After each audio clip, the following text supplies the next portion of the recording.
Hola, and welcome to Spanish Answers, a podcast that gives you unas llavitas claves as you unlock your Spanish language adventure. I'm your host, Sarah, with Language Answers, and today in episode 94, we'll be talking about superlatives. So, how do you tell someone that their food is the best? Or explain to your friend how very, very cool your teacher is? Today's episode is the first in a two-part series on Spanish superlatives. First, we will talk about relative superlatives, and in the next episode, we'll talk about absolute superlatives. Whew, try saying that multiple times. And of course, we can't forget about our cultural tip on Paraguay, where we go over their national holidays. So, let's begin.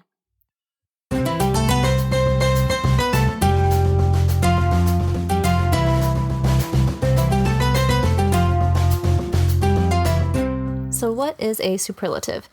This is when you want to say that something or someone is the best in a group, or that it, he, or she has the highest level of whatever characteristic or quality you are describing. So when you say that your Aunt Kathy is the best cook in the world, you are using a superlative to describe her cooking skills. Or if you want to say that your Uncle Bob is not only funny, but hilarious, you are using superlative to convey that he is top-notch funny. So what is an absolute superlative? If you're intermediate or advanced in your Spanish studies, you've probably heard numerous examples of an absolute superlative, the famous ísimos, such as buenísimo, fresquísimo, or calentísimo. These are all used in Spanish to show that something or someone has an extreme amount of skill or a very high level of a quality or characteristic. The key here is that you are not directly comparing your subject to anything or anyone else, but we will talk more about this in our next episode. So what is a relative superlative? A relative superlative is where you do make a direct comparison between your subject and someone or something else. You are claiming that the person or thing you are talking about has the most of or the least of a given quality, trait, or skill. In English, we do this by using words like best, worst, smallest, biggest, or by adding the suffix est to a word like slowest, fastest, etc. Relative superlatives are further divided into two categories, regular and irregular. Regular superlatives follow the following basic formula. Subject plus the verb ser plus definite article plus más or menos plus adjective. So you are always comparing if someone has the most or least of a quality, hence the más or menos. If you need to add more context for the comparison, you can also add a noun after the definite article and the group you're comparing at the end. Take a look at the following examples and see how they follow this formula. Subject plus ser plus definite article, maybe plus a contextual noun, plus más or menos, plus an adjective, and then maybe plus the group. So, he is the tallest in his peer group. Él es el más alto de su grupo de pares. Él es the subject, plus the verb ser. Él is the definite article, más alto, the adjective, de su grupo de pares, the group. So he is the tallest in his peer group. Él es el más alto de su grupo de pares. She is the fastest runner I have ever seen. Ella es la corredora más rápida que existe. Ella es, subject plus the verb ser, la, definite article, corredora, contextual noun, más rápida, adjective, que existe. She is the fastest runner I have ever seen. Ella es la corredora más rápida que existe. They are the slowest drivers on the road. Ellos son los conductores más lentos del camino. Ellos son, subject and ser, los, definite article, conductores, contextual noun, más lentos, adjective, del camino, the group. They are the slowest drivers on the road. Ellos son los conductores más lentos del camino. Danny is the smartest boy at school. Danny es el chico más inteligente de la escuela. Danny es, subject plus ser, el, definite article, chico, contextual noun, más inteligente, adjective, de la escuela, the group. Danny is the smartest boy at school. Danny es el chico más inteligente de la escuela. Note how the definite article must agree with the subject's gender and number. Also, sometimes you can leave off the adjective if it's quite evident what you're referring to, mainly if it's already been mentioned or been made very clear. Such as, my sisters are the most responsible ones in the family. My brother is the least. Mis hermanas son las más responsables de la familia. Mi hermano es el menos. See, in this case, you don't need to add de la familia. One other note, you can also use this formula with the neuter article to create phrases like the most important thing or the smartest thing to do, etc. We've talked about the neuter article before in episodes 56 and 57 with the Spanish lo, so check those out if you haven't already. Now, let's talk about irregular superlatives. These are basically all of the remaining superlatives that don't follow the regular pattern. That's because they essentially combine the más o menos plus the adjective into one superlative adjective. So the rule structure looks like this: subject plus the verb ser plus definite article plus superlative adjective. So instead of using definite article plus más o menos plus adjective, you use definite article plus superlative adjective. It sounds a little confusing, but trust me, it's not. In English, this is when we use words like best, worst, youngest, eldest, etc.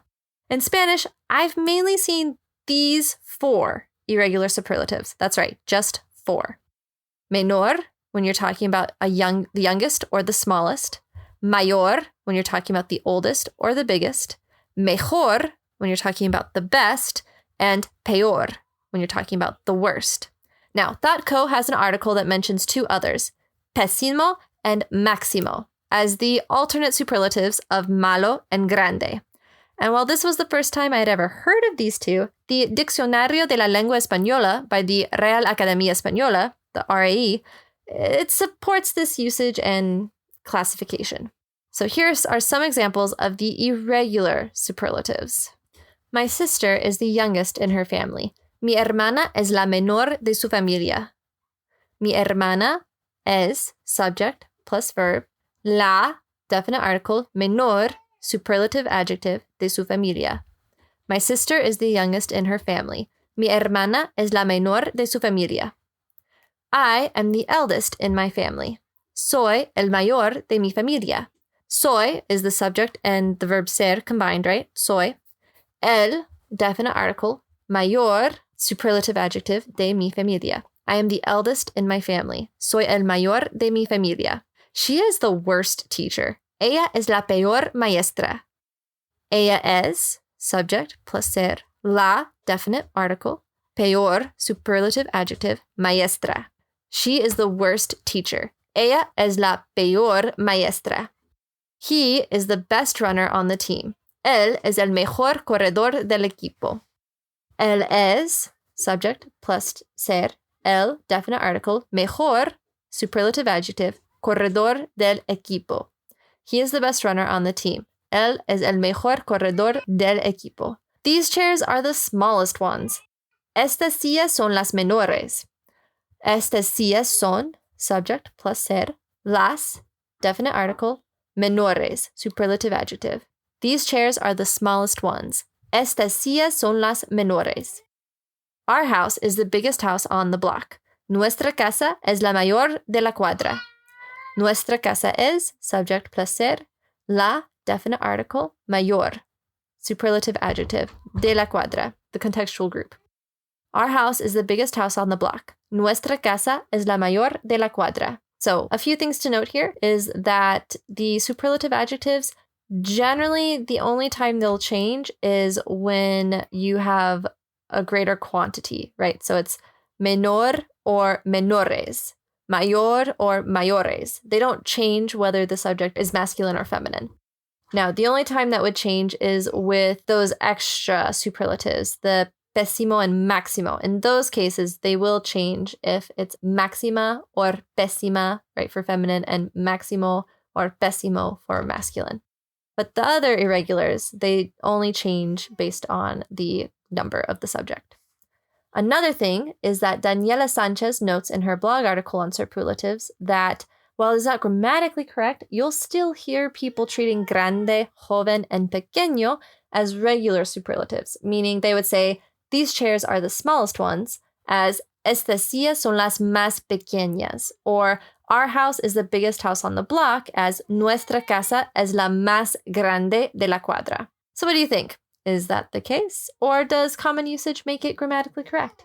Please let me know or send your questions and thoughts to contact@languageanswers.com.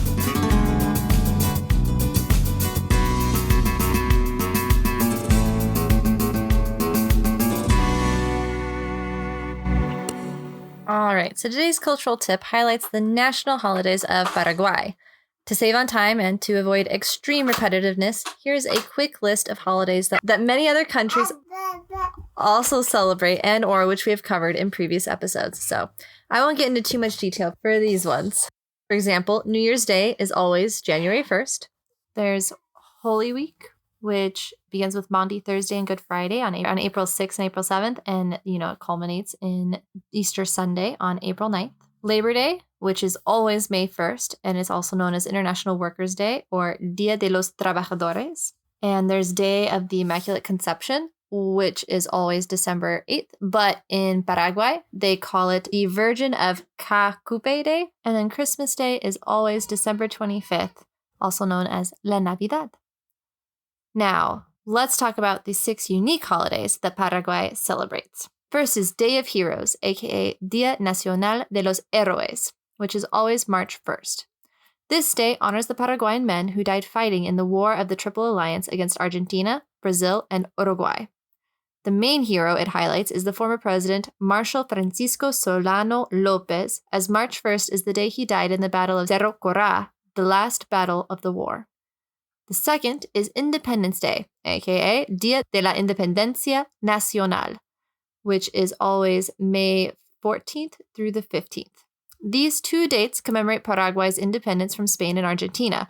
Both were vying for power of the area in 1811, becoming the second, after the USA, independent nation in the New World.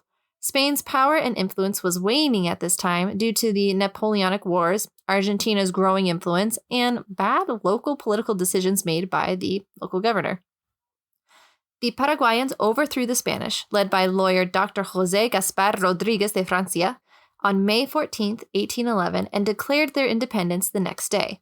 Gaspar Rodríguez then became the country's first president and ruled for quite a while, from 1814 to 1840. That's 26 years. He also helped with the Paraguayan flag, which is the only national flag in the whole world that has different images based on which side of the flag you are looking at. On one side is the treasury seal and country motto, Paz y Justicia, and on the other is the country's coat of arms. Pretty cool. On this day, people celebrate the sacrifices their ancestors made for independence while also celebrating their cultural heritage and national pride.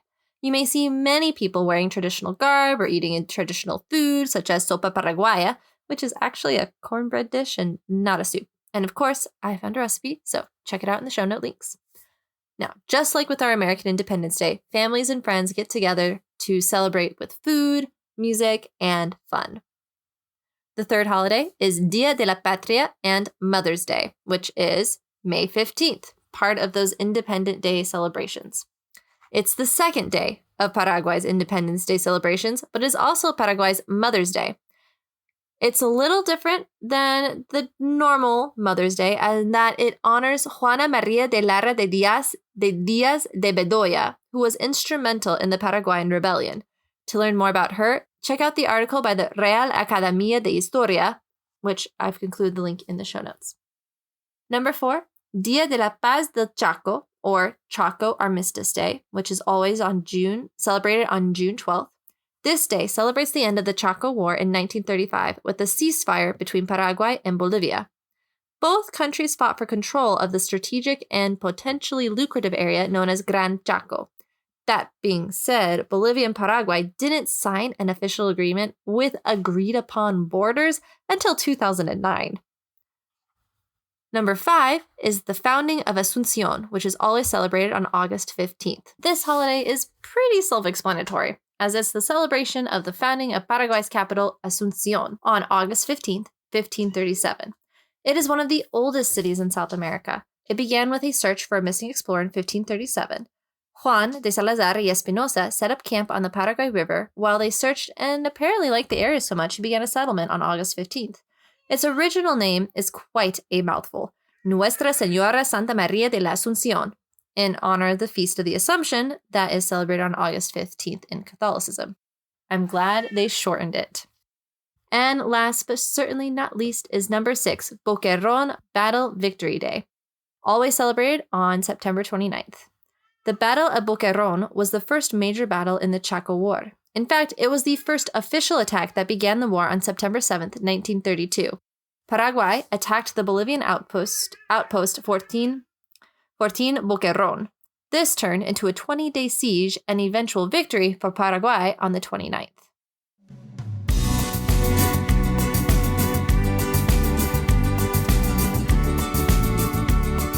Vale, nuestra Estrella de Esperanza. Hoy vamos a seguir con Juan 1 y con los versos 5 hasta 8. Este es el mensaje que hemos oído de él y os anunciamos. Dios es luz y no hay ningunas tinieblas en él. Si decimos que tenemos comunión con él y andamos en tinieblas, mentimos y no practicamos la verdad. Pero si andamos en luz, como él está en luz, tenemos comunión unos con otros y la sangre de Jesucristo su Hijo nos limpia de todo pecado. Si decimos que no tenemos pecado, nos engañamos a nosotros mismos y la verdad no está en nosotros.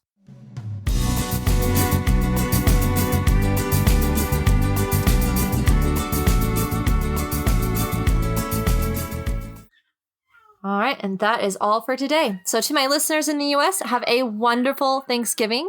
May it be full of good food, loved ones, and gratefulness for the year's blessings. If you want some Thanksgiving songs to get you in the mood, check out the Thanksgiving surprise section of episode 63. Thank you so much for listening today, and don't forget to check out the show notes for links to the resources used for this episode. If you would prefer to read an approximate transcription of today's episode, you can also visit the episode's blog. I would love to help you on your Spanish journey. So if you have any questions about today's episode, or even just on Spanish culture or grammar, you can reach me at contact@languageanswers.com or visit my website for more information. I can also be contacted regarding my services for Spanish to English translation, English technical writing, editing, and content creation, or even language consultations and tutoring for you or your business. Remember, learning a language is a lifelong journey. So please, aprovéchalo, disfrútalo, y compártelo. ¡Hasta luego!